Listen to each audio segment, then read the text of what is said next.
Dans cette vidéo, nous nous intéresserons aux moulins et verrons lesquels sont les plus adaptés aux diverses méthodes d'infusion du café.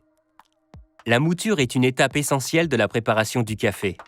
Il va de soi qu'il ne suffit pas de verser des grains torréfiés dans un porte-filtre ou une cafetière à piston et de les couvrir d'eau chaude. Il faut les décomposer en particules plus fines afin d'extraire leur saveur sous forme de solubles dissous en les mélangeant avec de l'eau.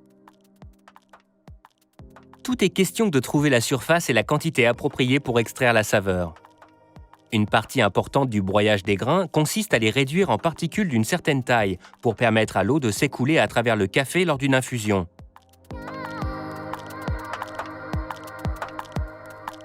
Les moulins à café se répartissent généralement en quelques catégories définies par le type de procédé utilisé pour moudre les grains, c'est-à-dire une lame tournante, un broyeur conique ou un broyeur plat. Les moulins à lame ne sont généralement pas recommandés pour le café, car ils ne font que le hacher en particules de taille très inégale, ce qui donnera lieu à une infusion imprécise. Le choix d'un moulin peut s'avérer plus compliqué que de simplement choisir entre un broyeur plat ou un broyeur conique. Il y a d'autres facteurs, comme la méthode d'infusion, à filtre ou expresso, la capacité, dose unique ou multiple, la vitesse du moteur, la taille, le poids et la portabilité. Dans le cas d'un broyeur plat, deux disques munis de dents sont superposés. Un disque reste immobile, tandis que l'autre tourne, créant ainsi l'action de mouture. Les dents intérieures sont généralement plus grandes et se chargent de la plus grande partie de la mouture initiale des grains de café et deviennent plus fines à mesure qu'elles se rapprochent du bord extérieur. Pour résumer, je dirais que les broyeurs plats produisent des particules plus uniformes que les broyeurs coniques. Si on devait passer les particules dans un tamis pour trier les grains selon leur taille, on obtiendrait généralement une belle courbe en forme de cloche avec un seul pic appelé unimodal. Les moulins à broyeur plat ont également tendance à être légèrement plus bruyants et génèrent souvent plus de chaleur que leurs cousins à broyeur conique. Les moulins coniques sont le plus souvent composés d'un broyeur extérieur stationnaire et d'un broyeur en forme de cône tournant au centre, mais il arrive que ce soit le contraire. En général, ils sont moins chers à fabriquer, plus silencieux, génèrent moins de chaleur et sont parfois plus rapides que les broyeurs plats de gamme similaires. Toutefois, ils ne distribuent pas les particules de la même façon qu'un moulin à broyeur plat. Les broyeurs coniques produisent souvent deux tailles de particules principales que nous appelons bimodales, une petite et une plus grande. Ce qui n'est pas nécessairement une mauvaise chose et peut même aider à la préparation de l'expresso.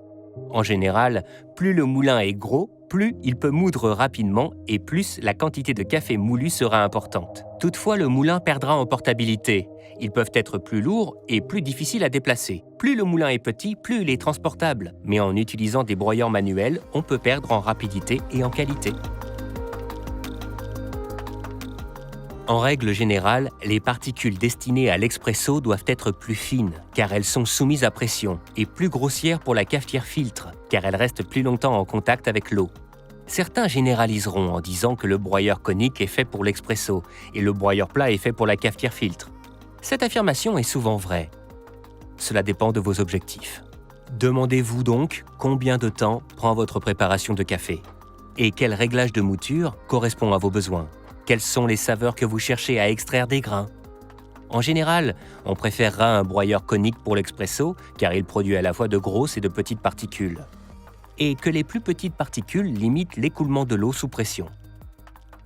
Les plus grosses particules peuvent ainsi interagir plus longtemps avec l'eau pour parvenir à saturation, ce qui confère plus de corps à la boisson. Mais il ne s'agit que d'une règle générale. Les broyeurs plats peuvent être idéaux pour l'expresso et les broyeurs coniques peuvent être plus adaptés au café filtre. Par exemple ici, nous utilisons des moulins à broyeur plat pour notre expresso parce que nous voulons mettre l'accent sur la transparence du goût.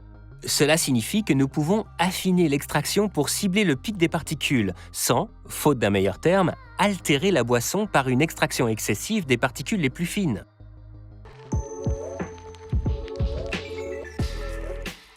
Ce n'est pas parce que la préparation du café est jalonnée d'idéaux que l'on ne peut pas faire un excellent café à la maison.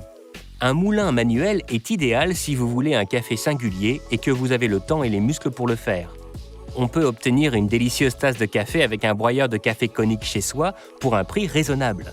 Ce sera la machine idéale pour votre café du matin ou si vous recevez des invités. En fin de compte, si vous avez choisi les meilleurs grains, le broyeur aura beau être une pièce importante, ce n'est qu'un coup de pouce qui vous aidera à obtenir une délicieuse tasse de café si vous avez choisi les meilleurs grains.